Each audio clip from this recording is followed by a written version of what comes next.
आन्वीक्षिकी त्रयी वार्ता दंडनीतिश्च शाश्वती विद्याश्चतस्र एवैताः लोक संस्थिति हेतवः. ఇది ఒక శాస్త్రవచనం. ముందు ఒక మాట చెప్తాను. రాజుగారు అన్నారు, అందుకోసం నేను సాహసిస్తున్నాను తెలుగు మాట్లాడడానికి. నా మాతృభాష తెలుగు కాదు. నా తెలుగు వినడం మీకు ఒక భారంగా శిక్షగా ఉండవచ్చు. అయినా సహించండి అని ముందే ప్రార్థిస్తాను. ఒకవేళ మీరు నాకు సంస్కృతం మాట్లాడండి అని చెప్తే సంతోషిస్తాను. మీరు కోరినా నేను ఇంగ్లీష్ మాట్లాడను. हिंदी बोल सकता हूँ, मराठी मातृभाषा है, उसमें आनंद आता है, परंतु ठीक है तेलुगुलो माట్లాడదా. 30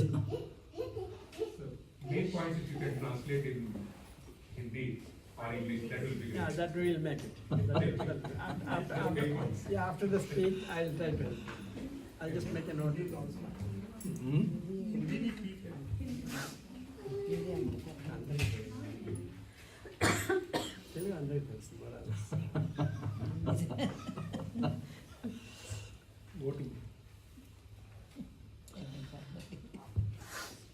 మనము చాలా పుణ్యాత్మలు అందరం.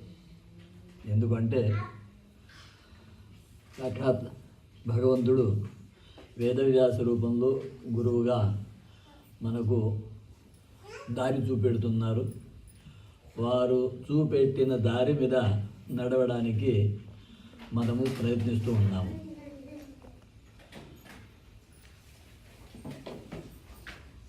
గురువు అనేది వ్యక్తి అని చూస్తే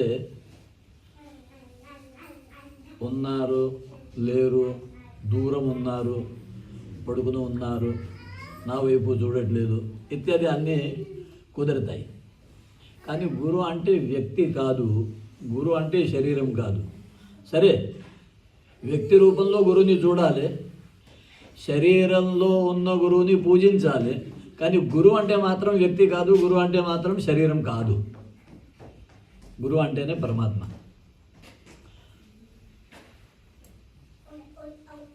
పరమాత్మ అంటే ఏంటి తాత్పర్యం? సర్వజ్ఞః, సర్వశక్తిమాన్, సర్వవ్యాపి. అన్నిటికంటే ముఖ్యం నాకు అందరికంటే అన్నిటికంటే దగ్గరగా ఉన్న నావాడు, అదే పరమాత్మ.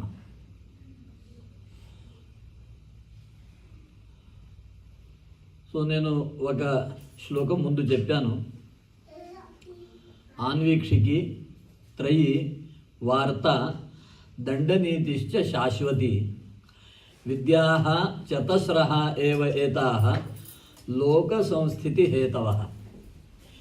ఈ మాట ఎక్కడిది అని చెప్తాను, మీకు కొంచెం అనుకూలంగా ఉంటుంది. మన అందరికీ బాగా తెలిసిన పేరు ఆచార్య చాణక్య.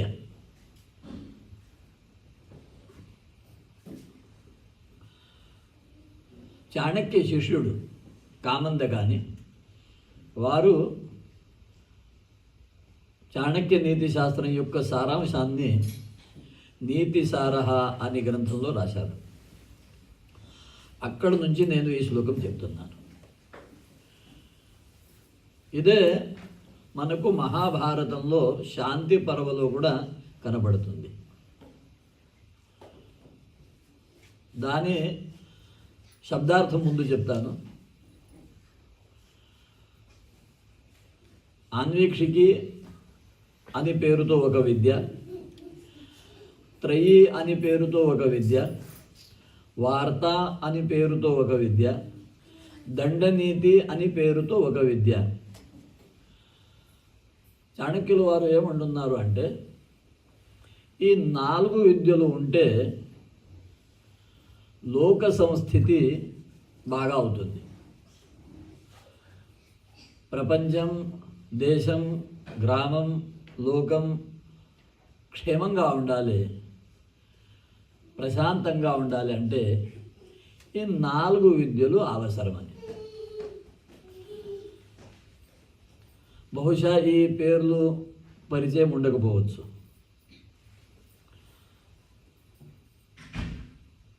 కొంచెం వివరిస్తాను. ఆన్వీక్షికి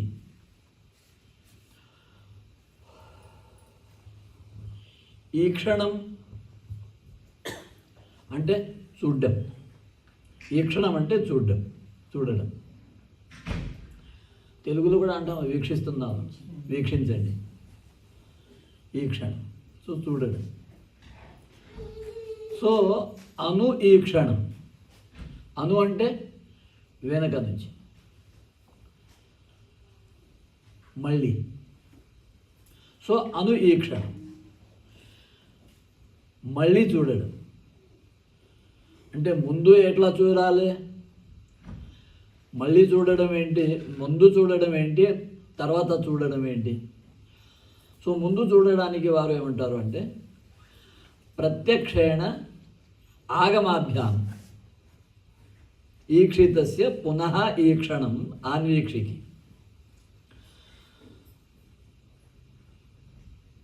ప్రస్తుత విజ్ఞాన ప్రపంచంలో దీంట్లో మొదటి భాగం ఏదైతే ఉందో ప్రత్యక్షం, అంతలోనే అంతా నిక్షిప్తం ఉంది. ప్రత్యక్షం దాటి వారు వెళ్ళరు.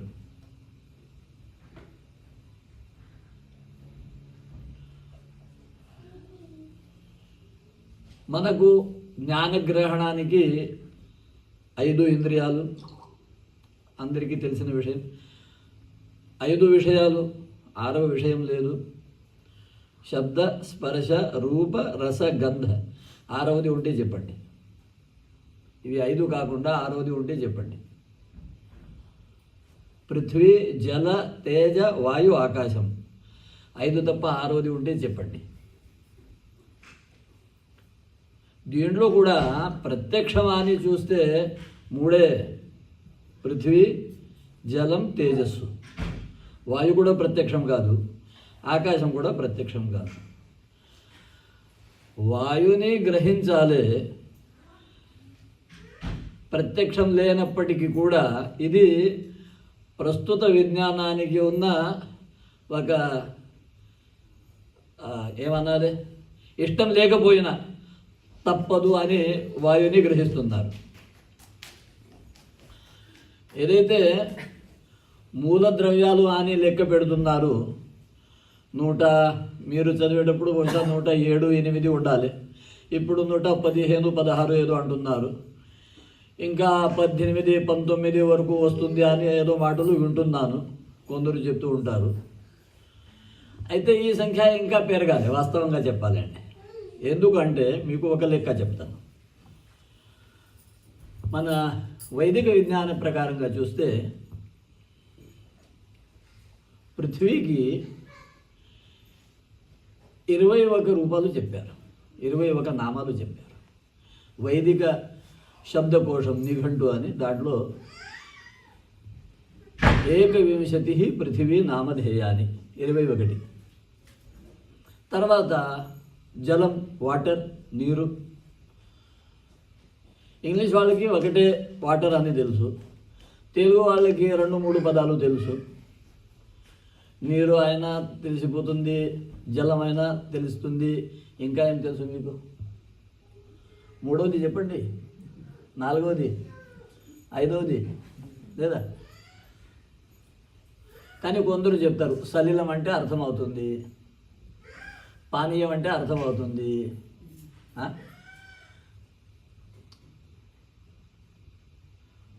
కొందరికి అంబు అంటే కూడా అర్థమవుతుంది, తోయం అంటే కొందరికి అర్థమవుతుంది, తీర్థం అంటే కొందరికి అర్థమవుతుంది. ఇవి కూడా నేను కొంచెం ఎక్కువనే చెప్పాను అనుకుంటారు కొందరు. ఆపహ. రాజుగారికి ఆపహ అని తెలుసు. బాగుంది. వేదంలో మీరు ఏదైతే వాటర్ అనే ఒక పదార్థాన్ని చూస్తున్నారో దానికి 100 రకంగా చెప్తారు. 100 ఉదక నామాని. ప్రస్తుత విజ్ఞానం అంతవరకు పోలేదు కదా, సో ఇంకా చాలా పోవాలి. తర్వాత మూడవది తేజస్సు, హీట్, ఎనర్జీ, పవర్ ఇత్యాది ఇత్యాది.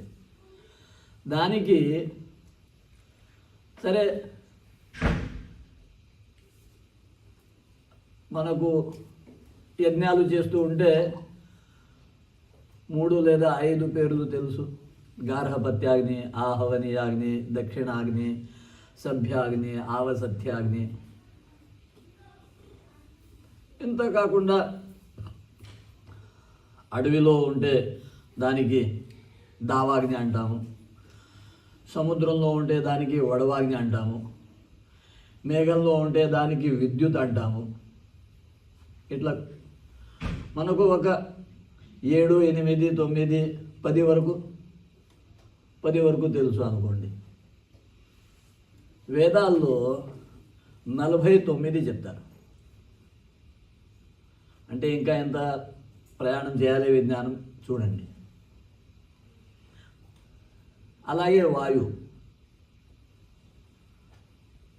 ప్రత్యక్షం లేకపోయినా వాయుకి కూడా వేదంలో 49 పేర్లు చెప్పబడినాయి. అంటే ఉట్టి పేర్లు కాదు. మనము అందరూ గురుగారి ఆదేశం మేరకు విష్ణు సహస్రనామ పారాయణం చేస్తూ ఉంటాము. అక్కడ ఆరంభంలో ఒక శ్లోకం మనము చదువుతూ ఉంటాము. యాని నామాని గౌణాని విఖ్యాతాని మహాత్మనః ఋషిభిః పరిగీతాని తాని వక్ష్యామి భూతయే. భూతయ అంటే భూతయే వక్ష్యామి. భూతయ అంటే ఏంటి? అభివృద్ధి కోసం, ఉత్కర్షం కోసం, అభ్యుదయం కోసం. విభూతిర్భూతిరైశ్వర్యం ఇత్యమరః. సో అక్కడ అంటారు గౌణాని, యాని నామాని గౌణాని. గౌణాని అనే పదం దగ్గర వస్తే శంకరాచార్యుల వారు చాలా విపులంగా వ్యాఖ్యానం రాస్తారు, భాష్యం రాస్తారు. గుణ సంబంధిని అంటే ప్రతి పేరు వెనక భగవంతుడి యొక్క ఒక ప్రత్యేకమైన గుణం.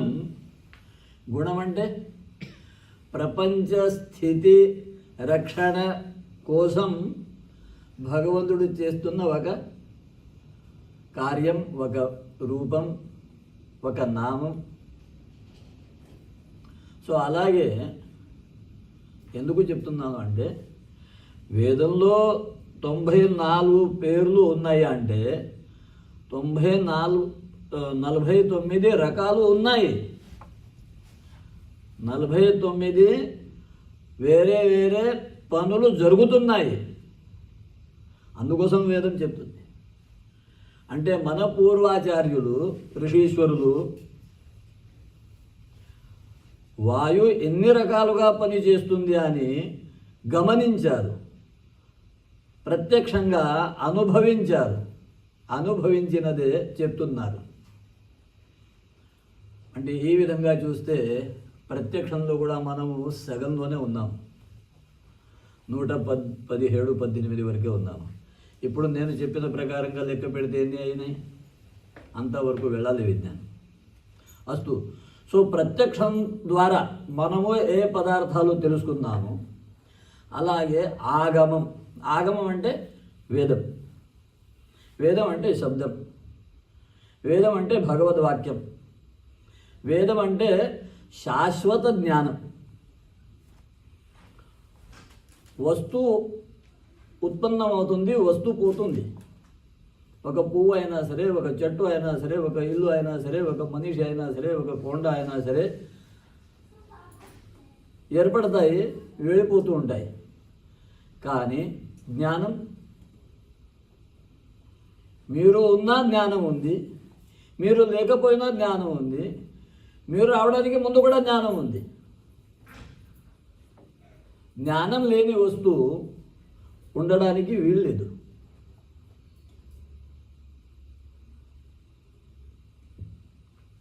పురుషులకి పెద్దగా పరిచయం ఉండదు ఈ అంశం, కానీ మహిళలకి బాగా పరిచయం. ప్రతిరోజు ఇంట్లో ప్రయోగాలు చేస్తూ ఉంటారు, కొత్త కొత్త పదార్థాలు. ఆ పదార్థం యొక్క గుణం, ఆ పదార్థం యొక్క పేరు, ఆ పదార్థం యొక్క స్వరూపం తెలిసిన తర్వాత మీరు చేస్తారా? తెలియకుండానే చేస్తారు. తెలుసుకునే చేస్తారు కదా.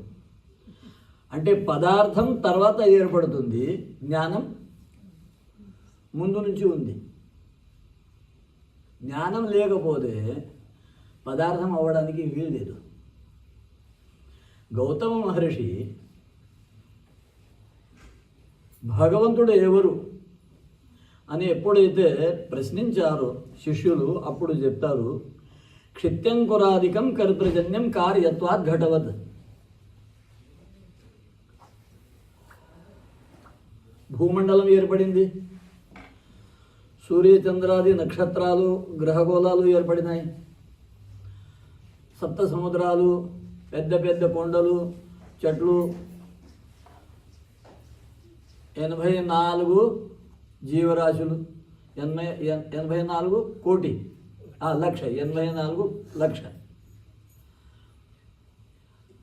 ఈ 84 లక్ష సంఖ్య గురించి మీ మనస్సులో సందేహాలు ఉన్నాయా? ఉండవచ్చు. ఏదో చెప్తారు, పురాణంలో వ్యాసుల వారు ఏదో చెప్పారు, చూపెట్టండి. న్యూట్రన్ ఈయన చెప్పలే కదా, యూరోపియన్ చెప్పలే, అమెరికన్ చెప్పలే, జర్మనీ చెప్పలే, మరి ఎట్లా యాక్సెప్ట్ చేయాలి? సహజంగానే. ఎందుకంటే మా ఆ దారిలోనే మనము నడుస్తూ ఉంటాము. డార్విన్ చెప్తే ప్రమాణం, ఐన్స్టైన్ చెప్తే ఉత్తమం, గౌతమ మహర్షి చెప్పారు అంటే ఎవరు? అది ఒక కొండనా? అది ఒక పశువునా? అంత హీన స్థితిలో ఉన్నది మన స్వరూపం. మన పూర్వ ఋషీశ్వరుల యొక్క పేర్లు కూడా మనకు తెలియదు, అటువంటి దుస్థితి.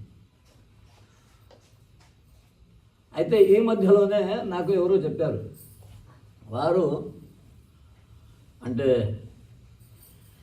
జీవ సంబంధి విజ్ఞానంలో పనిచేస్తున్నవారు, ఇప్పుడు డిఎన్ఏ అని ఇంకా ఆ కాంబినేషన్ అని ఏదో అంటారు కదా సూత్రాలు, మ్యాక్సిమం ఎన్ని కాంబినేషన్స్ అవ్వవచ్చు అని ప్రయోగం చేస్తే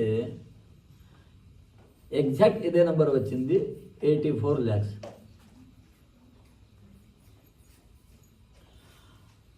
వారు చెప్తున్నారు అంటే అప్పుడు ఎవరు అనరు, చూపెట్టండి, ఎక్కడ ఉన్నారు, పేర్లు చెప్పండి, ఫోటోలు చూపెట్టండి అడుగుతారా? కానీ గౌతమ్ మహర్షి లేదా భరద్వాజ మహర్షి లేదా అత్రి మహర్షి లేదా వ్యాసుల వారు చెప్పారు అంటే ఎవరు వారు? వాళ్ళకి ఏం తెలుసో, అడవిలో ఉండేవారు, గడ్డం పెట్టుకుని ఆ అడవిలో ఏదో రామ రామ రామ రామ చెప్తూ ఉంటే వారికి విజ్ఞానం తెలుసా? వాళ్ళకి ఏ విజ్ఞానం తెలుసు అని తిట్టడానికి ధైర్యం ఉన్న మనవాళ్ళు గొప్పవారు. అటువంటి స్థితి ఉన్నది. కానీ వాస్తవం అది కాదు. ఆ వాస్తవం తెలుసుకోవాలి అంటే మనము శాస్త్రాల దగ్గర, మన సంస్కృతం వైపు చూడాలి. ఈ విజ్ఞానానికి మీరు 20 సంవత్సరాలు 30 సంవత్సరాలు చిన్నప్పటి నుంచి చదువుతూనే ఉన్నారు, శ్రమ పడ్డారు. కాస్త శ్రమం దీనికోసం చేయండి, కొద్దిగా శ్రమం చేయండి.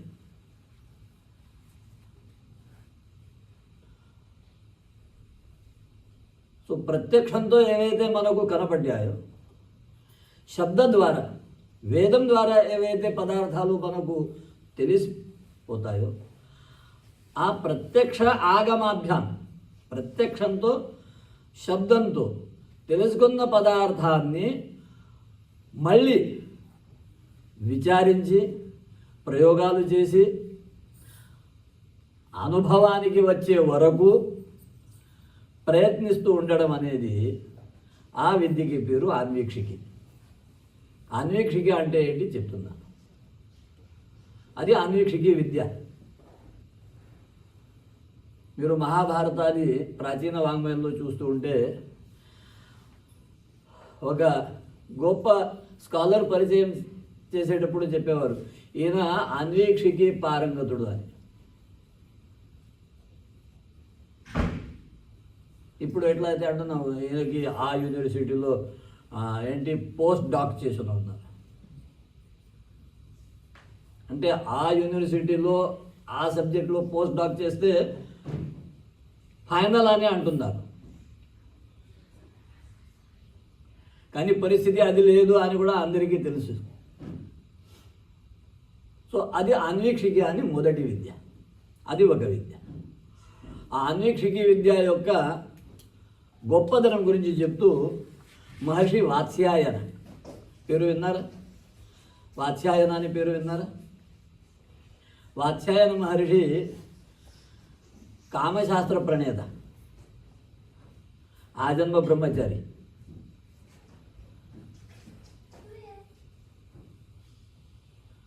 గౌతమ మహర్షి యొక్క న్యాయశాస్త్రానికి వ్యాఖ్యాకారు. వారు చెప్తున్నారు అన్వీక్షికి విద్య గురించి, ప్రదీప సర్వ విద్యానాం, ఉపాయ సర్వకర్మణాం, ఆశ్రయ సర్వధర్మాణం, శశ్వత్ అన్వీక్షికి మత. అర్థమైంది కదా? అన్ని విద్యలకి దీపం లాంటిది, అన్ని పనులకి ఉపాయం చెప్పేది, అన్ని ధర్మాలకి ఆశ్రయంగా ఉన్నది అన్వీక్షికి. అది ఒకటి విద్య. రెండవది త్రయీ. త్రయీ వేదానికి ఒక ప్రశస్తంగా వేదం యొక్క గొప్పదనం చెప్పడానికి శాస్త్రంలో వాడుతున్న పదం, అది ప్రయోగం, త్రయీ.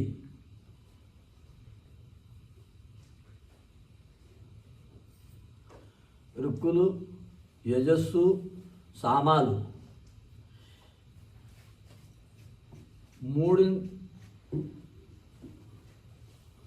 మూడు రకంగా ఉన్న జ్ఞానాన్ని ఏకీకృతం చేసి యజ్ఞం ద్వారా భగవంతునికి ఆరాధించడానికి హౌత్రమని, ఆధ్వర్యవమని, ఔద్గాత్రమని 3 రకాలు అనుష్ఠానాలు జరుగుతాయి. అందుకోసం వేదానికి త్రయి అని పేరు వచ్చింది. అనేక కారణాలు ఉన్నాయి. ఇక కాలం మారింది. నేను చెప్తే యాజ్ ఇట్ ఈస్గా ఎవరు యాక్సెప్ట్ చేయరు. వెంటనే గూగుల్ హెల్ప్, వికీపీడియా ఉంటుంది, చూడండి, రకరకాలుగా కనపడుతుంది. దాంట్లో చాలా వరకు మంచిగా ఉంటుంది, లేదు అని నేను అనను. కానీ కొన్ని అంశాలు మాత్రం అప్రామాణికంగా ఉంటాయి. అది గమనించే శక్తి మన దగ్గర ఉంటే ఏం పర్వాలేదు. సో రెండవది త్రయీ విద్య. మూడవది వార్త. ఇప్పుడు మనది కమర్షియల్ బేస్, మొత్తం విశ్వ వ్యాపారం అయినా సరే, విశ్వ ఉద్యోగం అయినా సరే, యూనివర్సిటీ కూడా కమర్షియల్ సెంటరే కదా. ఇప్పుడు న్యాయాలయాలు కూడా కమర్షియలే, దేవాలయాలు కమర్షియలే, విద్యాలయాలు విశ్వవిద్యాలయాలు కూడా కమర్షియల్. సో కమర్షియల్ అని ఏదైతే ఉందో దానికి వార్త అనే శాస్త్రంలో చెప్తారు. సో ప్రస్తుతం ఉన్న సమస్త విశ్వ జీవన విధానం ఏదైతే ఉందో అది వారు చెప్పిన 4 విద్యల్లో ఒక విద్యలోనే వచ్చేస్తుంది. వార్త బయట మన దగ్గర ప్రస్తుతం ఏమీ లేదు. వార్త నేను ఎట్లా బతకాలి అదే వారు ముందు చెప్పారు. వార్త తప్ప వేరే విద్య ప్రస్తుతం మన దగ్గర లేనే లేదు. 4వది దండనీతి. సో దండనీతిలో సమాజ పాలన ఎట్లా, కుటుంబ పాలన ఎట్లా, న్యాయ నిర్ణయం ఎట్లా, దండ విధానం ఎట్లా, ఇవి అన్ని విషయాలు వస్తాయి. ఈ 4 విద్యలు మనకు చాలా చాలా అవసరం. ఈ 4 విద్యలు ఉంటే లోకస్థితి జరుగుతుంది.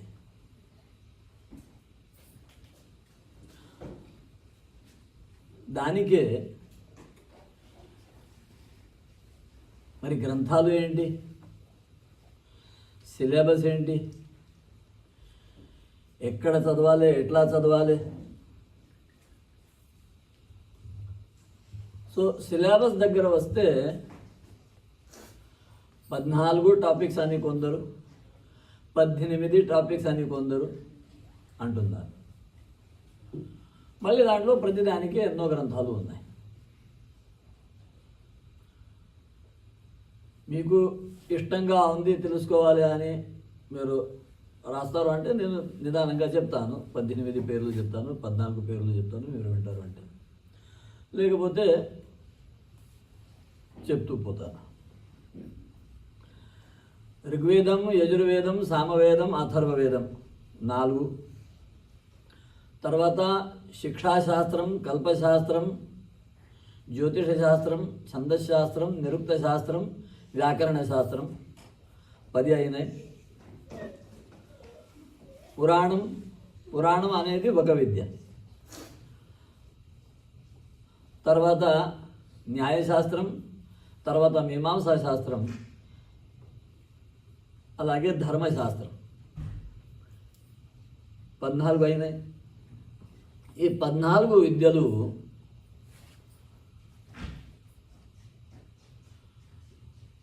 అంటే మనము సామాన్యంగా అంటూ ఉంటాము కదా, ప్రాక్టీస్, థియరీ. సో ఈ 14లో థియరీ గురించి, ప్రాక్టీస్ గురించి పెద్దగా ఏం లేదు. ఇవి అన్నీ సిద్ధాంతం భూత విద్యలు. ప్రాక్టీస్ దగ్గర వస్తే ఆయుర్వేదం, ధనుర్వేదం, గాంధర్వం, ప్రస్తుతం అంతా ఇంజనీరింగ్ ఏదైతే ఉందో అది శిల్పశాస్త్రం. ఇట్లా 18 విద్యలు. ఈ 18 విద్యలు పూర్తిగా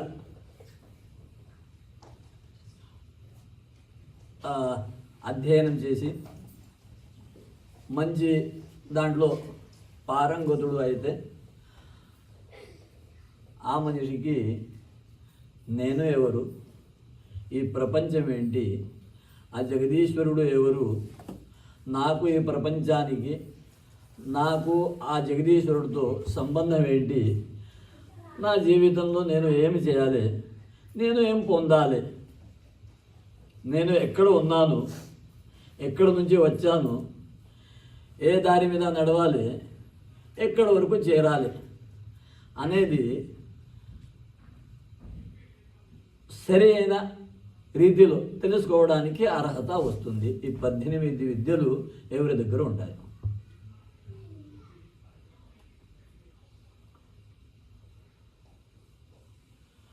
ప్రస్తుత విద్యా విధానం ఏదైతే ఉందో చిన్నప్పటి నుంచి పెద్ద పెద్ద యూనివర్సిటీ లెవెల్ వరకు వారు చాలా రకాలుగా ఆలోచిస్తున్నారు. అనేక విషయాలు అనేక అంశాలుగా చర్చిస్తున్నారు, లేది అని కాదు, బాగా శ్రమ చేస్తున్నారు. కానీ దిశ కొంచెం తప్పిపోతుంది. దానివలన దశ కూడా భయంకరంగా అవుతుంది. అది మనము చూస్తున్నాం. ఎంత తక్కువ చెప్పినా 5000 సంవత్సరాల యొక్క చరిత్ర అయితే ఉంది కదా ప్రపంచానికి.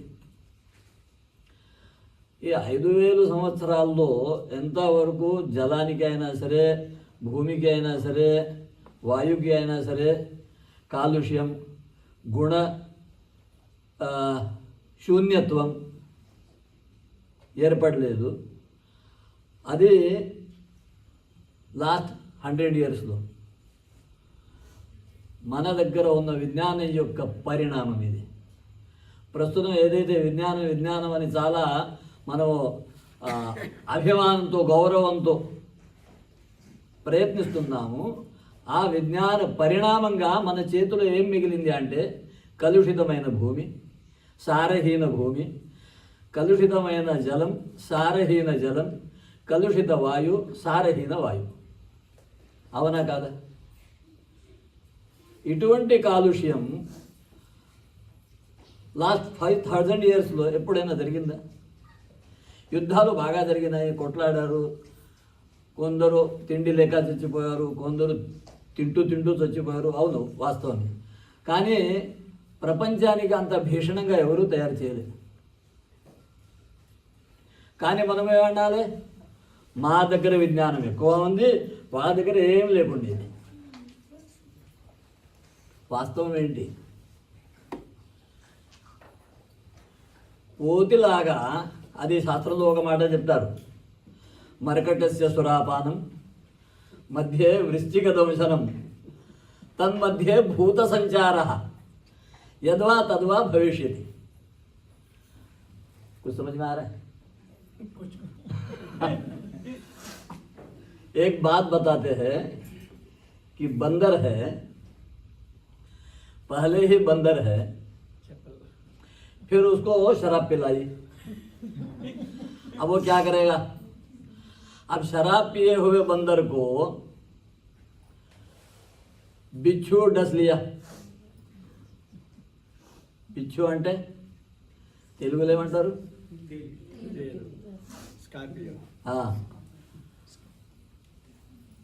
మరి ఇంకా ఏమవుతుంది? ఆ కోతి ఏం చేయాలి? वो बंदर क्या करेगा? और जिसको शराब पिलाई है, जिसको बिच्छू ने काटा है, उसके अंदर भूत का संचार हो गया. सब लोग हंसने लगे. बुद्धिमान लोग अगर विचार करेंगे तो आज के प्रपंच के बारे में ऐसे ही हंसने के अलावा दूसरा कुछ हाथ में नहीं बच रहा है. ऐसी हालात, ऐसी स्थिति, ऐसे साधनों को हमने विकसित किया है और कह रहे हैं कि हम बहुत आगे बढ़ रहे हैं. अस्तु, इसका विचार अधिक करने की आवश्यकता नहीं है, परंतु इसको प्रथम हम प्रामाणिकता से स्वीकार करें कि ये गलत हुआ है. क्यों हुआ, कैसे हुआ, कहा, किसने क्या किया, उसको क्षण भर के लिए छोड़ देंगे, वो हमारा सबका काम नहीं है. परंतु मुझे क्या करना चाहिए, मेरा वास्तविक स्वरूप क्या है? अगर परमात्मा ने मुझे मनुष्य के रूप में भूतल पर भेजा है तो क्या खाओ पियो मजा करो इसके लिए? वो तो कर ही रहे हैं, वो तो सब कर रहे हैं, वो तो चलेगा ही. परंतु क्या मैं अपने बच्चों के लिए ही भूमि, जल, तेज, वायु, आकाश सब खराब करके चला जाऊंगा? राक्षसों ने भी तो ऐसा नहीं किया था, रावण ने भी ऐसा नहीं किया था, दुष्टों ने भी ऐसा नहीं किया था. तो उससे बचने के लिए जो परम दयालु, जो त्रिकाल दृष्टा और जो सर्व मनुष्य हित चिंतक, ऐसे जो महात्मा लोग हुए हैं, जैसे शंकराचार्य हुए हैं, रामानुजाचार्य हुए हैं, गोस्वामी तुलसीदास जी हुए हैं, तो त्यागराज स्वामी हुए हैं, रामकृष्ण परमहंस हुए हैं, तो रमण महर्षि हुए हैं, तो महर्षि अरविंदो हुए हैं, तो अपने गुरुदेव वेदव्यास जी हुए हैं। उन सबका जो बताना है, मार्ग दिखाना है, वो इस दृष्टि से है कि इसको समझ के हम आगे इसी परिस्थिति से बाहर निकलना है। नई परिस्थिति आसमान से आएगी नहीं, बनेगी नहीं। जो विद्यमान परिस्थिति है उसी से हमें बाहर निकलना है। तो गुरु महाराज ने अपना कार्य आगे बढ़ाने के लिए राजर्षि जी को तैयार किया है। यह है राजर्षि। जैसे पूर्व में राजर्षि हुआ करते थे, देवर्षि हुआ करते थे, ब्रह्मर्षि हुआ करते थे, महर्षि हुआ करते थे, तो आज के राजर्षि है राजू साहब। और उस प्रकार का चिंतन करते हुए जो है उससे आगे कैसा बढ़े, उसके लिए निरंतर चिंतन करते हैं, निरंतर प्रयत्न करते हैं, निरंतर लगे रहते हैं।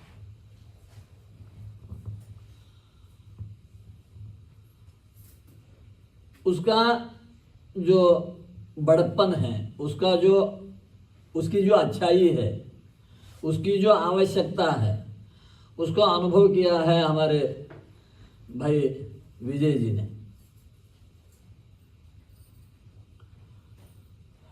ये अर्थशास्त्र के बड़े विद्वान हैं, मतलब यहाँ की भाषा में सीए, चार्टर्ड अकाउंटेंट, अकाउंटेंसी में बहुत बड़े, भारत सरकार में भी बहुत बड़े पदों पर काम किए हैं अकाउंटेंसी में। परंतु उनका अनुभव क्या कहता है? वो कहते हैं कि मदनपल्ली जाओ, ऋषि वाटिका में रहो, 2 दिन देखो क्या हो रहा है, कैसा हो रहा है, क्या ऐसा होना ठीक है, ऐसा होना चाहिए, और क्या होना चाहिए, कैसे होना चाहिए, उसके लिए क्या करना है, मैं क्या करूं। उसी प्रकार के चिंतन के लिए जो अनेक प्रबुद्ध लोग कार्य कर रहे हैं, उन्हीं के संगठन का नाम है भारतीय शिक्षण मंडल। मैं उसका एक छोटा सा सदस्य हूं। उसी प्रकार भाषा के क्षेत्र में कार्य करने वाला एक संगठन है जिसका नाम है संस्कृत भारती, मैं उसका एक सदस्य हूं। जो प्राचीन परंपरा चलती आई है, जो भारत का दर्शन है, जो भारत का जीवन है, जहां तक हो सके उसी विधान पर चलने वाला मैं एक साधक हूं। कुछ दिन स्कूल गया था, नहीं ऐसा नहीं, 3री क्लास तक गया था, लेकिन जैसे ही पिताजी ने उपनयन कर दिया, दूसरे दिन शंकर मठ ले गए।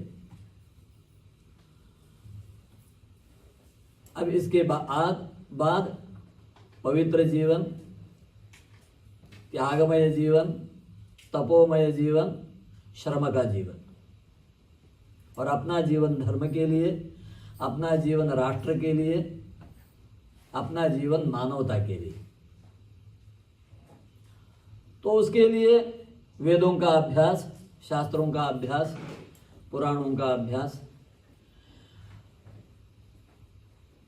आप इस भ्रम में मत रहिए कि मैंने इतनी विद्याओं का या इतना बड़ा बड़ा बताया तो मैं उन सब में पारंगत हूं, लेकिन आपको परिचय करा देने का उतना परिचय मैंने पाया है, इसलिए आपके सामने बोल रहा हूं। और जो यहां पर युवा लोग बैठे हैं, जिनमें करने की बुद्धि, शक्ति और समय है, उनके लिए मेरा निवेदन है, आइए किसी एक शास्त्र को पकड़ लीजिए, अंदर डुबकियां लगाइए, रत्नों को खोज निकालिए, मानवता को समृद्ध बनाइए, पूर्व वैभव को प्राप्त करें। आज के वैभव से हमें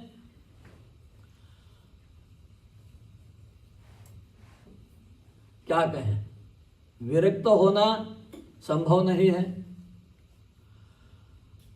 आसक्त होना अच्छा नहीं है। आज का जो वैभव कहा जा रहा है उसको हम ठीक तरह से समझते हुए हम कितना उसके वश में हो जावे उसका प्रयत्न हमें अवश्य करना चाहिए। ఈ మధ్యలో భగవద్గీత బాగా ప్రచారంలో వచ్చింది. ఇది చాలా మంచి విషయం. అందరూ భగవద్గీత చదువుతున్నారు, మంచిగా చదువుతున్నారు.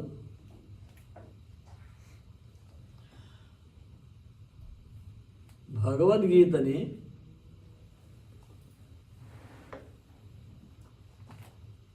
ఉపయుక్తంగా మనము గ్రహించడం మొదలు పెడితే భగవంతుడు స్పష్టంగానే చెప్తున్నారు ఆరంభంలోనే, మాత్రా స్పర్శాస్తు కౌంతేయ శీతోష్ణ సుఖ దుఃఖదాహ आगमापायनो नित्याः तां तितिक्षस्व। किसको बोल रहे हैं? तितिक्षस्व किसको बोला है? भारत, भारत को बोल रहे हैं कि उनको सहन लो। ये नहीं है कि उसके पीछे लग के अपना जीवन बर्बाद करो। आज हमारा वो हो रहा है। क्या रे, बारिश के दिन है तो बारिश होगी, गर्मी के दिन है तो गर्मी आएगी, ठंड के दिन है तो ठंड रहेगी। अब वो ठंड ना लगना, गर्मी नहीं लगना, बारिश में नहीं भीगना, क्यों? क्योंकि हमारे पास विज्ञान है, हमारे पास पुरुषार्थ है। हमारा सारा पुरुषार्थ कहाँ खर्चा हो रहा है? उससे कैसे बचे? अरे 2 बूंदे तुम्हारे शरीर पर गिरे बारिश के तो बिगड़ा क्या है? उसके लिए इतना प्रयत्न करते हो, क्या जाने तरह तरह के प्रोडक्शन बनाओगे, उसके लिए रिसर्च करोगे, उसके लिए यूनिट्स बनाओगे, कंपनीज बनाओगे। अंतिम हाथ में क्या है? भाई 2 बूंदे बारिश शरीर पर ना गिरे, क्या बिगड़ा? 2 बूंदे बारिश अपने शरीर पर गिरी तो बिगड़ा क्या है? छोटी छोटी सी बातें हैं। अपना मुखड़ा अच्छा दिखना चाहिए। मैं नहीं मानता कि भगवान ने जो मुखड़ा दिया हुआ है उसको हम 2-3% से ज्यादा चेंज कर सकते हैं। आपका सारा विश्व का जो विज्ञान है, जो सारे साधन है ब्यूटी के, सारे साधनों को इकट्ठा करके, सारी सर्जरीज वगैरह इकट्ठा करके आप कितना बदलाव लाओगे? 2%, 3%, 5%, इससे ज्यादा तो नहीं ना। तो इतने छोटे से बदलाव के लिए हम अपना जीवन, अपना विज्ञान, अपना श्रम, अपना धन, अपना समय सब बर्बाद कर रहे हैं और कर रहे हैं कि विज्ञान की प्रगति हो रही है। अरे जैसा भगवान ने दिया है उसमें संतुष्ट रहो ना, क्या बिगड़ा है? तो तुम्हारे पास समय ही समय बचेगा। जिह्वा के दास बने हुए हैं, जिह्वा के दास बने हुए हैं। 6 रस है, 7वां तो है नहीं। लेकिन ना जाने उसके लिए कितना बड़ा मार्केट, कितनी बड़ी इंडस्ट्री, कितने बड़े रिसर्च होते हैं। और कहते हैं नहीं हम बहुत बिजी हैं, हम बहुत बड़े बड़े कामों में लगे हुए हैं, हमारी बड़ी बड़ी यूनिवर्सिटीज है, हमारी बड़ी बड़ी लाइब्रेरियां है क्या उसमें? इसको कैसे थोड़ा सा बदले, इससे ज्यादा क्या है? मतलब निंदा मैं नहीं कर रहा, लेकिन वास्तविकता को देखिए।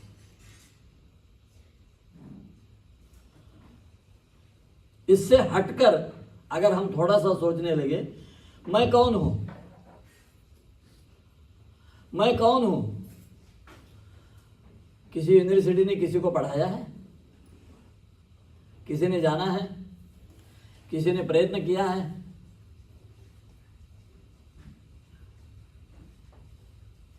उसके लिए कोई इंडस्ट्री है? उसके लिए कोई यूनिवर्सिटी है? उसके लिए कोई रिसर्च हो रहा है? कुछ नहीं। तो जब मेरे लिए मैं ये सारा कर रहा हूं, तो पहले मैं कौन हूं तो पता लगाओ। उधर तो देखते ही नहीं है। और जिन्होंने उधर देखा, हम उनकी ओर पीठ करके जा रहे हैं आगे। तो जाओ वेदव्यास जी के पास, वो आपको बता देंगे कि मैं कौन हूं। जाओ शंकराचार्य के पास, वो बताएंगे कि और ये दुनिया क्या है। जाओ भरद्वाज के पास, वो बताएंगे कि जगदीश्वर कौन है।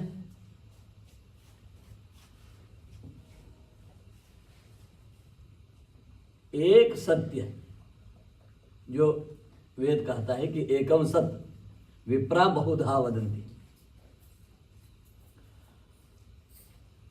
एक सत्य है। इसका मतलब क्या है? दूसरा सत्य नहीं है। एक सत्य है, इसका अर्थ होता है कि दूसरा सत्य नहीं है। हम दूसरे में ही भटक रहे हैं। जो सत्य है उसको ठीक से कभी जानने का प्रयत्न ही नहीं करते। तो आध्यात्मिक, आधि भौतिक, और इन दोनों के साथ तीसरा जो आवश्यक होता है आधि दैविक।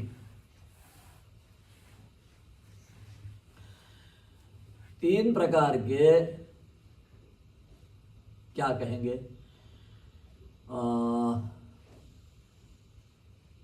मनुष्य जीवन के अलग अलग आधार, रक्षण, पोषण,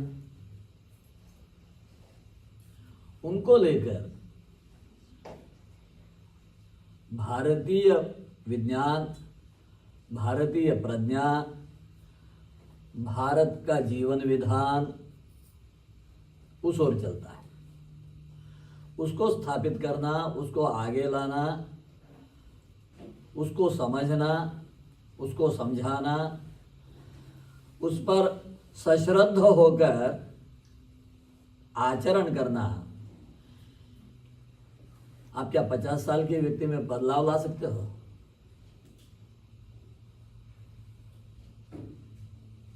जिसकी आयु 50 की है, 60 की है, 70 की है, उसके जीवन में कुछ बदलाव आएगा क्या?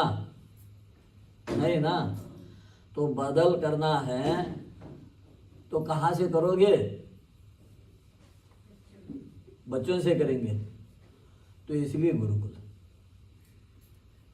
हम तो केवल इतना कर सकते हैं कि उसको समझे, उसको डिस्टर्ब बिल्कुल ना करें। हमारी समझ के बाहर है। आज की दुनिया इसको एक्सेप्ट नहीं कर रही है। मैं अब गया था वहां, मैं जब ऋषि वाटिका गया था, ये भी थे, बहन जी भी थी, हम सब बैठे थे, और बच्चों के माता पिता आए थे। बच्चे प्रसन्न हैं, आनंद से है, उनको वापस घर जाने का बिल्कुल मन नहीं है।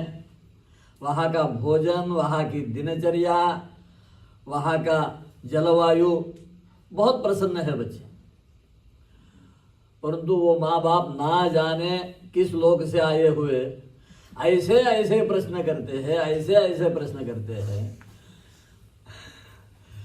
महात्मा जी ने बहुत समझाया, खूब समझाया, मैंने भी बहुत समझाया। कुछ लोग तो समझ गए, परंतु कुछ लोग जो है नहीं समझ पाते, क्योंकि प्रवाह के साथ बह जाना, इसके लिए कुछ पुरुषार्थ जरूरत नहीं होता है। पुरुषार्थ की आवश्यकता है प्रवाह को पार करके आगे निकल जाना या प्रवाह के उल्टे जाना। वो अपने आप नहीं होता है। और पार जाने वाले हजारों में दो चार ही होते हैं, उल्टे जाने वाले लाखों में एक आधा होता है ना। क्या प्रश्न पूछे? नहीं नहीं नहीं, वहाँ माँ बाप क्या प्रश्न पूछे थे? उनका यही था कि अरे आप फिजिक्स नहीं पढ़ा रहे हो, आप केमिस्ट्री नहीं पढ़ा रहे हो, आप मॉडर्न फिजिक्स नहीं पढ़ा रहे हो तो बच्चों का क्या होगा? मॉडर्न केमिस्ट्री नहीं पढ़ेंगे तो बच्चों का क्या होगा? जैसे कि मॉडर्न फिजिक्स और मॉडर्न केमिस्ट्री पढ़ के इनका बहुत कुछ हुआ है, इन्होंने कोई दीपक जलाए है, ऐसा तो है नहीं। हाँ, 4 कागज पाए हैं,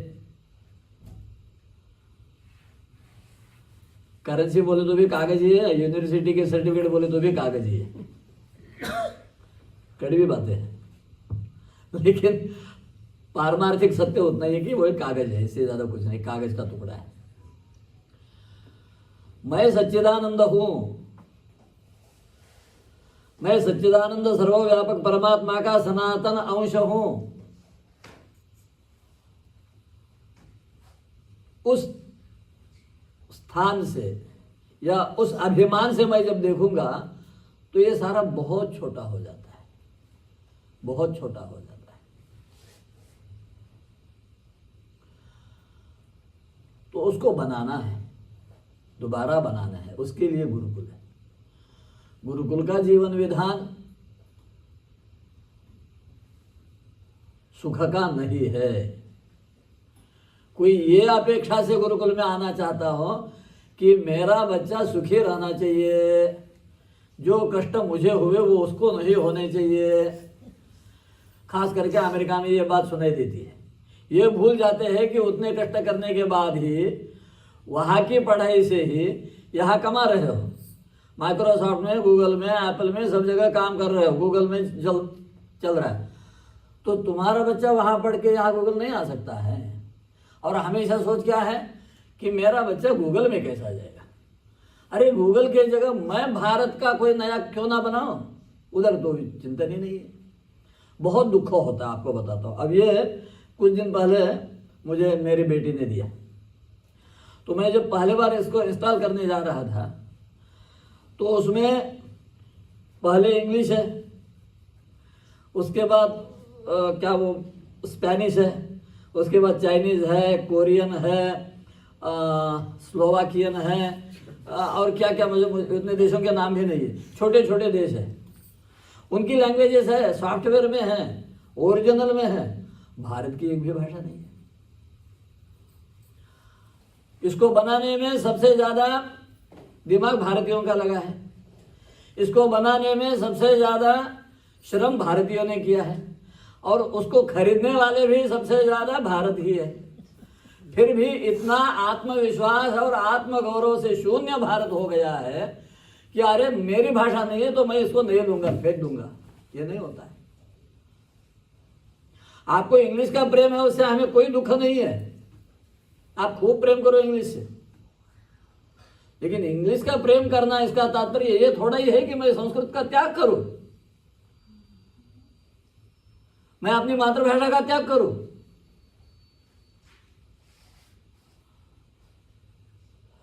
इस प्रकार का कुछ प्रेम, कुछ आत्मविश्वास, कुछ कट्टरता, कुछ हठवादिता, अगर कोई मूर्ख कहे तो मूर्खता हमारे पास होनी चाहिए।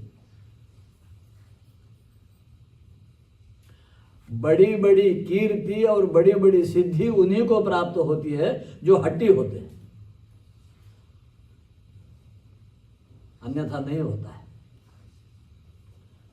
पाश्चात्य विश्व के भी जो आज बड़े नाम हैं, उनके चरित्र को हम जब देखेंगे, मुझे हमारे एक मित्र बोल रहे थे कि वो जो एप्पल का संस्थापक, क्या नाम उसका, स्टीव जॉब्स, उसका चरित्र पढ़ के लाखों लोग प्रेरित हो रहे हैं।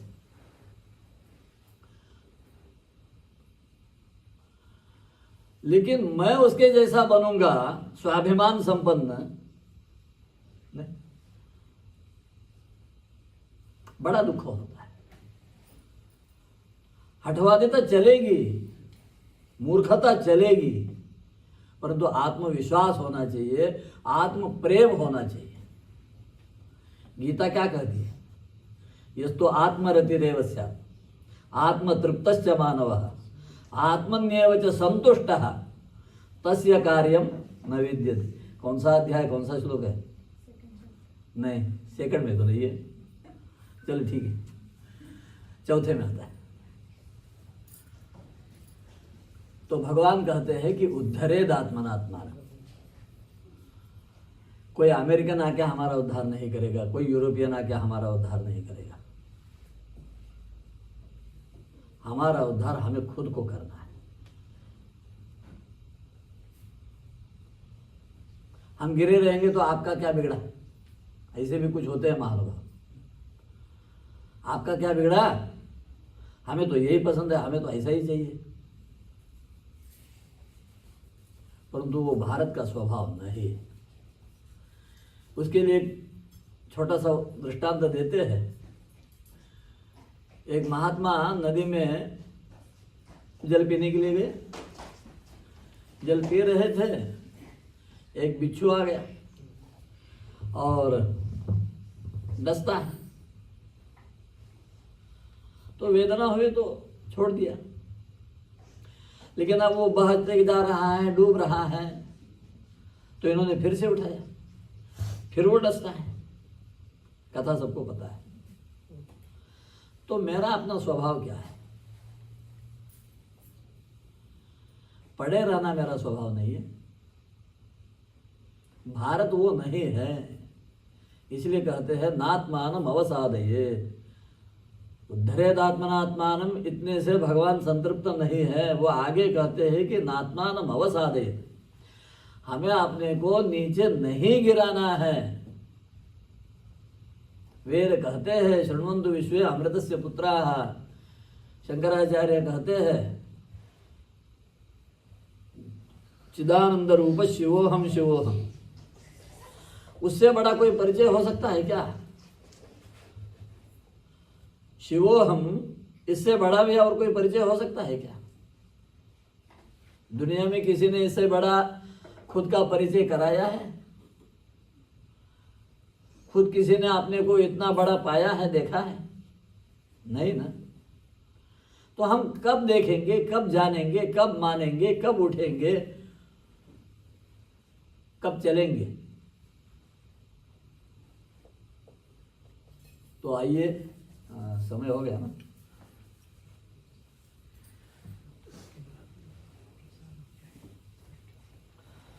हमें गुरुकुलों की ओर मुड़ना है। त्यागमय जीवन को, तपोमय जीवन को स्वीकार करना है।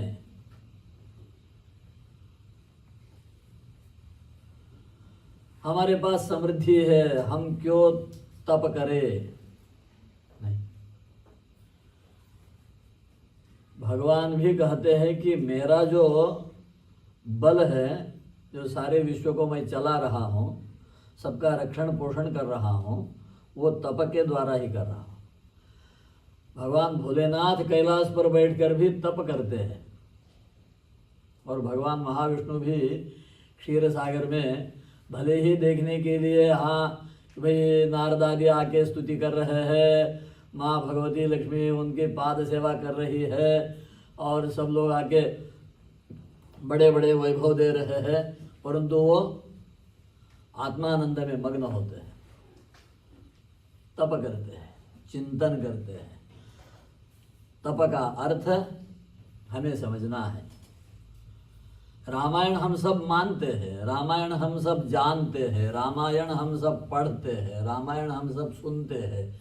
हम चाहते हैं कि हमारे बच्चे भी रामायण पढ़े, जाने, सुने, देखे। रामायण का प्रथम शब्द क्या है? रामायण का पहला शब्द क्या है? नहीं है। रामायण का पहला शब्द है तपः। रामायण को महर्षि वाल्मीकि ने जो शुरू किया है, वह पहला शब्द है तपः। और दूसरा शब्द है स्वाध्याय। रामायण में राम शब्द पहले बार 14वें 15वें श्लोक में आता है। इक्ष्वाकु वंश प्रभवः रामो नाम जनैः श्रुतः, तब आता है, तब तक राम नहीं आता है। तब तक तो केवल प्रश्नों की भड़ीमार रहती है। कौन वस्मिन् साम्प्रतं लोके गुणवान कश्च वीर्यवान धर्मज्ञश्च कृतज्ञश्च सत्यवाक्यो दृढ़व्रतः। पढ़े हो ना आप? पढ़े होंगे, ये लड़कियां पढ़ी होंगी नहीं? अच्छा ठीक है, ठीक है। नहीं, यहाँ बहुत सारे लोग पढ़ते हैं, पढ़ाया भी जाता है। आप भी पढ़े होंगे रेणुका जी? नहीं, अच्छा ठीक है। हाँ देखिए, चलो एक तो मिला, अच्छा है। तो मैं गलत नहीं बोला ना? रामायण का पहला श्लोक यही है ना? तपस्वाध्याय निरतम तपस्वी वाग्विदाम वरम नारदम परिपप्रच्छ वाल्मीकिर मुनि पुंगवम। ये सत्य है ना मेरी बात? चलो मेरा भार कम हो गया। भाई कोई तो मेरा साक्षी निकला। तो महर्षि वाल्मीकि जब विश्व मानवता को भारत का दर्शन करा रहे हैं और निमित्त मर्यादा पुरुषोत्तम श्री राम का चरित्र है, परंतु उसका आरंभ करते हैं तपः, उसका आरंभ करते हैं स्वाध्याय। और तपस्वाध्याय निरतम, तप और स्वाध्याय में लगे रहो, पढ़े रहो, चलते रहो। तपस्वाध्याय निरतम। 40 वर्ष पहले तक भारत का बहुत बड़ा समाज काफी दैन्यावस्था में था। तो उस समय ये बातें अटपटी सी लगती थी। अरे पहले हमें खाना दे दो, पहले हमें ये दे दो, वो दे दो। उसी से वो बात चली कि रोटी कपड़ा और मकान। विवेकानंद जी भी पहले बार यहाँ आए थे तो यही बातें कहते थे कि भाई पहले खाना खिलाओ, बाद में आध्यात्म की बातें बोलो। मैं इसलिए बात कर रहा हूं कि आज तो यहाँ किसी को कोई चिंता नहीं है ना खाने की। चिंता है क्या? मकान की चिंता नहीं है, कपड़े की चिंता नहीं है, अलमारियां भरी पड़ी है, दुकान भरे पड़े हैं, कुछ कमी नहीं है। समय भी बहुत है। तो समय का क्या करोगे? तप करो, स्वाध्याय करो।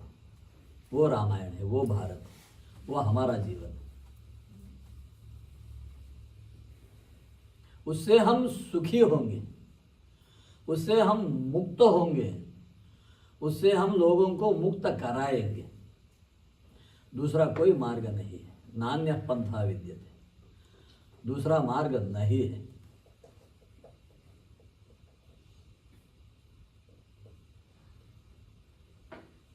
टीवी में देख देख कर और सिनेमा में और पुस्तकों में, स्कूल कॉलेजों में पढ़ पढ़ कर तप की व्याख्या हमारी ये बन गई है कि भाई कुछ दाढ़ी वगैरह बढ़ा दो, जंगल में जाओ, अब वो 2 मिनट के लिए वो भेष बना के आ जाते हैं। वो जो कि कलाकार होता है वो 2 मिनट के लिए लाखों रुपया लेकर, लाखों रुपया खर्च करके हमें दिखाने के लिए नाटक कर रहा है। हम उसको सत्य मान रहे हैं। तब वो नहीं होता है। तब वो होता है जो आपके सामने बैठे हुए राजू जी कर रहे हैं। ये होता है तब कि निरंतर चिंतन करो कि जो मार्ग हमारे पूर्वजों ने दिया है, जो मार्ग वेदों ने, शास्त्रों ने दिया है, जिस मार्ग को गुरु ने हमें दिखाया है, उस मार्ग पर मैं कैसे चलूं, मैं लोगों को कैसे ले चलूं, और उसके लिए नए बालकों को कैसे समृद्ध बनाओ, सशक्त बनाओ, स्वाभिमान संपूर्ण बनाओ, और जो स्व परिचय से तृप्त होंगे, ऐसे आत्म तृप्तों को मैं निर्माण करूं, उसके लिए लगे हुए।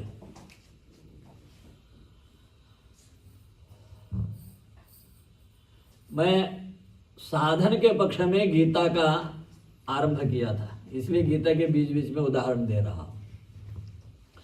इस विषय में भी फिर गीता को ही स्मरण करता हूं। रेणुका जी 17वां अध्याय 3 प्रकार का तप बताया है ना, उसमें कहीं जंगल जाने को बताया है क्या? गीता में जो तप बताया है एक बार स्मरण करेंगे। गीता में भगवान श्री कृष्ण ने 3 प्रकार का तप बताया है। एक बताया है शरीर से किया जाने वाला तप, दूसरा बताया है वाणी से किया जाने वाला तप, और तीसरा बताया है मन का तप। ठीक है ना? और वहां कहीं भी जंगल जाने की, दाढ़ी बढ़ाने की, कपड़े बदलने की बात नहीं है। देख लीजिए, अब हमें टीवी के, सिनेमा के बातों को प्रमाण मानना है या भगवान कृष्ण ने जो अर्जुन को उपदेश किया भगवत गीता में उसको प्रमाण मानना है? अब हमारी बुद्धि इतनी स्थूल और इतनी बिगड़ गई हुई है कि अरे सिनेमा में ऐसा दिखाया तो हम उसी को प्रमाण मान के चल रहे हैं। भगवान क्या कहते देखते हैं। 17वां अध्याय गीता। पहले शरीर का तप। देव द्विज गुरु प्राज्ञ पूजनम शौचमार्जवम ब्रह्मचर्यम अहिंसा च शारीरं तप उच्यते। देख लीजिएगा 17वें अध्याय में 18, 19, 20 श्लोक होगा। इसमें क्या बता रहे देखिए, शरीर से जो तप किया जाना है, देव द्विज गुरु प्राज्ञ पूजनम, 4 प्रकार के लोगों का गौरव करना है, पूजन करना है। तो पहले है देवता, दूसरे है द्विज, तीसरे है गुरु और चौथे है प्राज्ञ। इनका पूजन करना है। अब सब अभी बताओ, ये भी अच्छा नहीं है। आपको एड्रेस बता दिया है, गीता के पुस्तक सर्वत्र मिलते हैं, थोड़ा सा पढ़ लीजिए।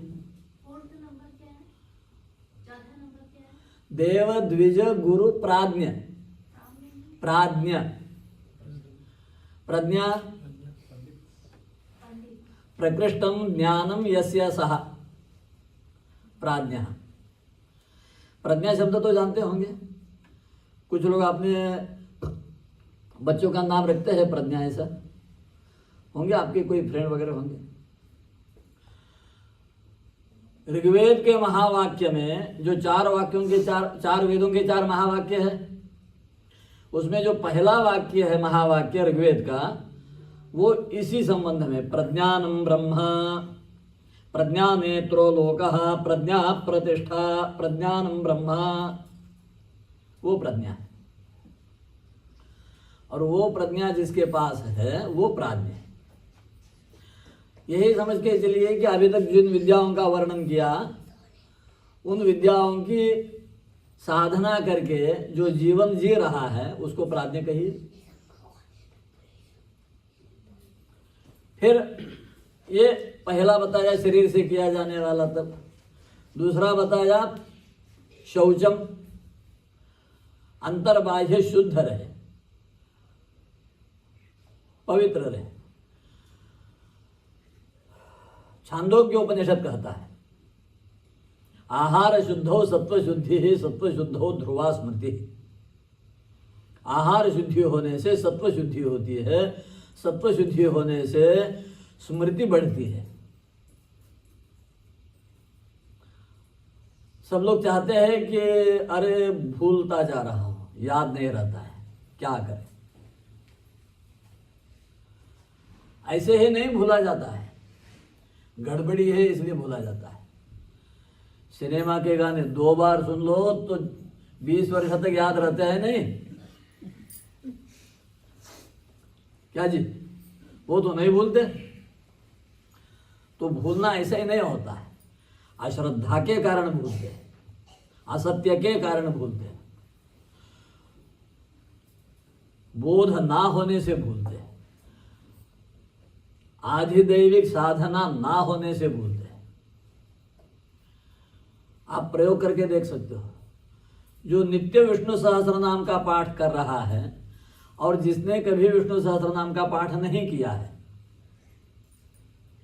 दोनों की स्मरण शक्ति का आप अनुभव कर सकते हो। जो नित्य विष्णु सहस्रनाम स्तोत्र का श्रद्धा से पाठ करेगा, बिना पुस्तक देखकर नहीं, पुस्तक की विद्या नहीं कहलाती। विद्या मस्तक में होनी चाहिए, पुस्तक में नहीं। क्यों नहीं स्मरण शक्ति बढ़ेगी? आहार शुद्ध रखो, स्मरण शक्ति बढ़ेगी। तो जहां अंतर्बाह्य शुद्धि की बात कर रहे हैं तो वहां वो भी है कि हमारा आहार शुद्ध होना चाहिए। खास करके जिसको हमारे पुराने लोग उच्छिष्ट कहते हैं, इंगिली कहते हैं, इंगिली झूठा। आजकल उसका कोई विवेक है? ఇంగిలి గురించి ఏదైనా అవగాహన, పాటించాలి అనే కుతూహలం, శ్రద్ధ కనపడుతుందా? ఏముంటుంది ఇంగిలి అంటే? తెలుగులో ఇంగిలీనా? ఏముంది? ఒకే స్పూన్తో నలుగురు తింటారు, ఒకే గ్లాస్తో నలుగురు తాగుతూ ఉంటారు. కరోనా వచ్చిన తర్వాత ఎందుకు నవ్వుతున్నారు అంటే అది మీకు కనబడిందా? ఏదైనా కోవిడ్ అని, కరోనా అని ఏదైనా కనబడిందా మీ కళ్ళకి? ఏమీ కనపడలేదు కదా. అయినా ఎంత భయం, అప్పుడు ఎంత శుభ్రత. మరి ఆ శుభ్రత ముందు నుంచి ప్రతిరోజు జీవితంలో పాటిస్తూ ఉంటే కరోనా ఎందుకు వస్తుంది? కానీ అది మాత్రం లేదు. ఆహాహా, మాకు ఫ్రీడమ్.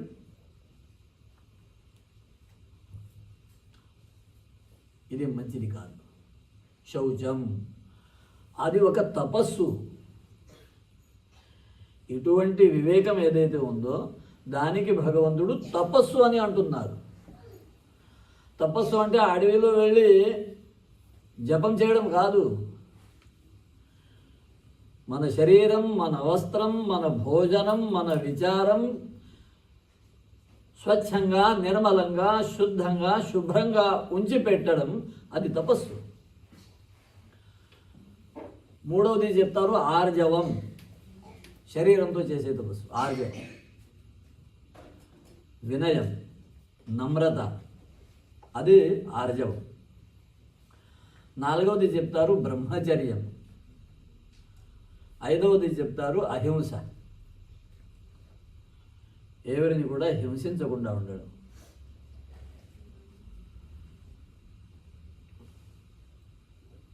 మన ప్రాచీన సంప్రదాయంలో ఏం చెప్తారు? విద్యా దదాతి వినయం, విద్యా వినయేన శోభతే.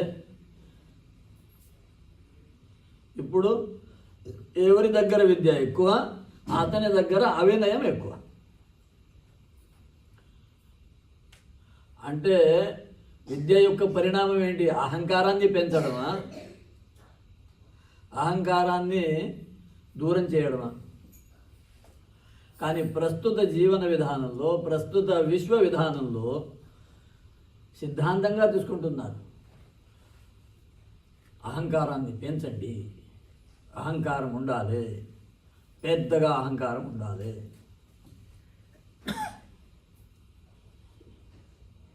నాశనం తప్ప అహంకారంతో వచ్చేది ఏమి కాదు. అస్తు.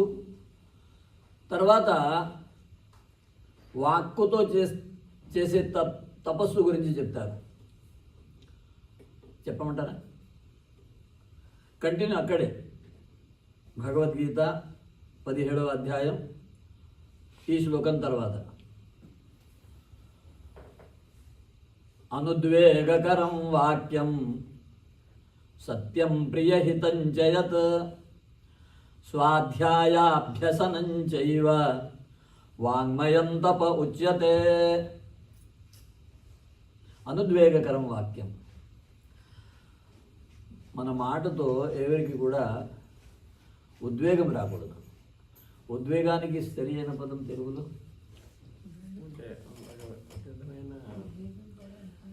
ఒక విధంగా కలవరపాటు తెచ్చి ఒక పైకి లేవడం అనమాట. ఇంగ్లీష్లో నెమ్మదిగా ఉండాలి.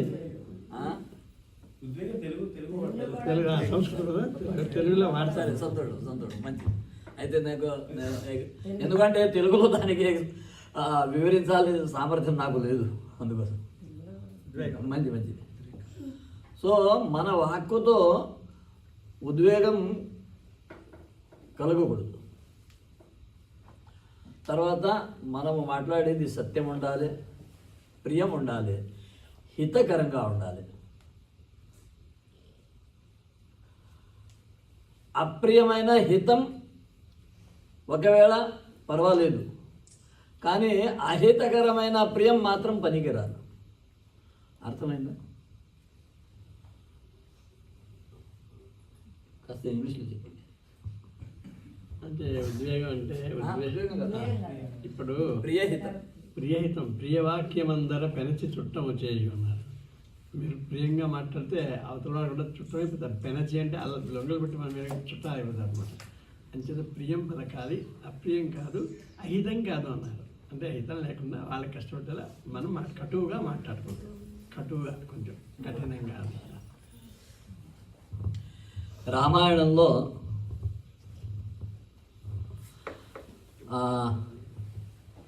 మారీచుడు రావణాసురుడితో మాట్లాడుతున్నాడు. అప్పుడు మారీచుడు అంటున్నాడు, సులభా పురుషారాజన్ సతతం ప్రియవాదినః అప్రియస్య చ పథ్యస్య వక్తా శ్రోతా చ దుర్లభః.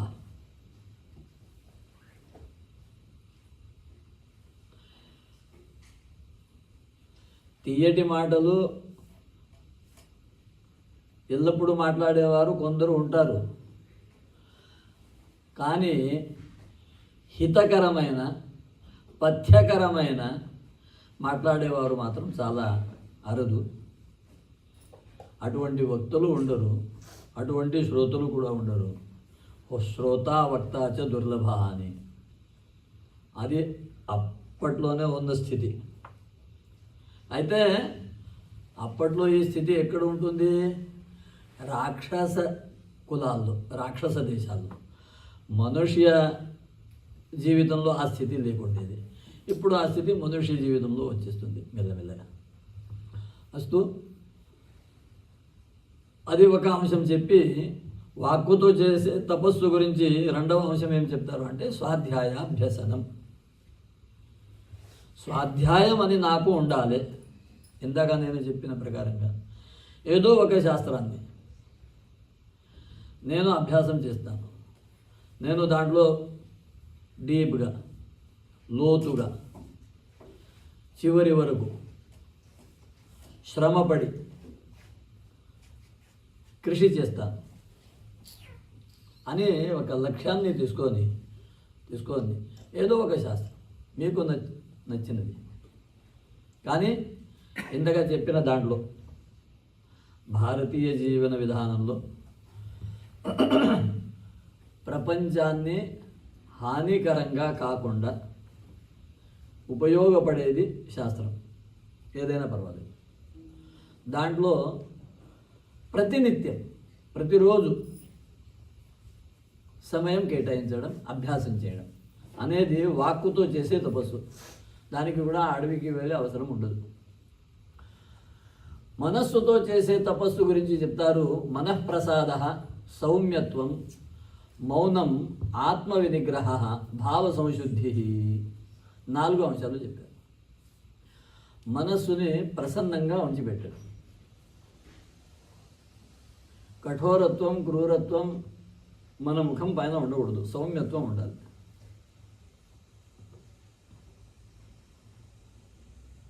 ఆత్మ వినిగ్రహ, ఆత్మ సంయమం ఉండాలి.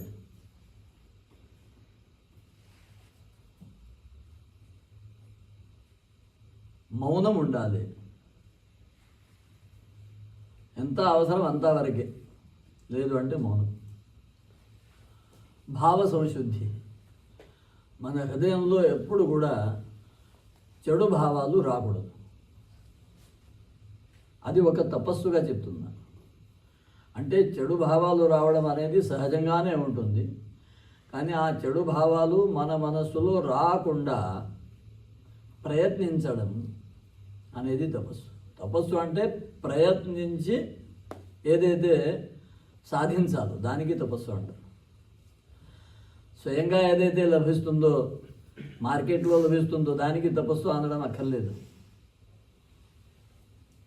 బాగా కృషి చేసిన తర్వాత, బాగా శ్రమ చేసిన తర్వాతనే ఏదైతే వస్తుందో దానికి తపస్సు అంటారు. తప్పించడం, ఆ తప్పించడం భారతం యొక్క చాలా ముఖ్యమైన అంశం, గుణం, లక్షణం, స్వరూపం. సో ఇటువంటిది గురుకులం యొక్క లక్ష్యంగా, ఆధారంగా విద్యలు బోధించడానికి, ఆచరించడానికి, తర్వాత సమగ్రత, ఆది భౌతికం ఉండాలి, ఆది దైవికం ఉండాలి, ఆధ్యాత్మికం ఉండాలి. ఆధ్యాత్మికత లేని ఆది భౌతికం రాక్షసుల్లాగా అవుతుంది. ఆది భౌతికం లేని ఆధ్యాత్మం అడవిలో ఉన్న వాళ్ళలాగా అయిపోతుంది. ఆది దైవకం లేనిది ఆది భౌతమైనా సరే, ఆధ్యాత్మికమైనా సరే ఫలించదు. సో ఆది దైవికం ఉండాలి అంటే దైవ బలం ఉండాలి, భౌతికంగా జీవిస్తూ ఉండాలి, ఆధ్యాత్మికంగా ఔన్నత్యాన్ని పొందాలి అనేది గురుకుల సమగ్ర విధానం యొక్క స్వరూపమని ఈ ప్రసంగంలో ఇక్కడ మీ అందరి ఎదురుగా రాజుగారు ప్రేరేపించారు. సో యథామతి మీ అందరికీ విన్నపించాను. అందరికీ నమస్కారం, ధన్యవాదం.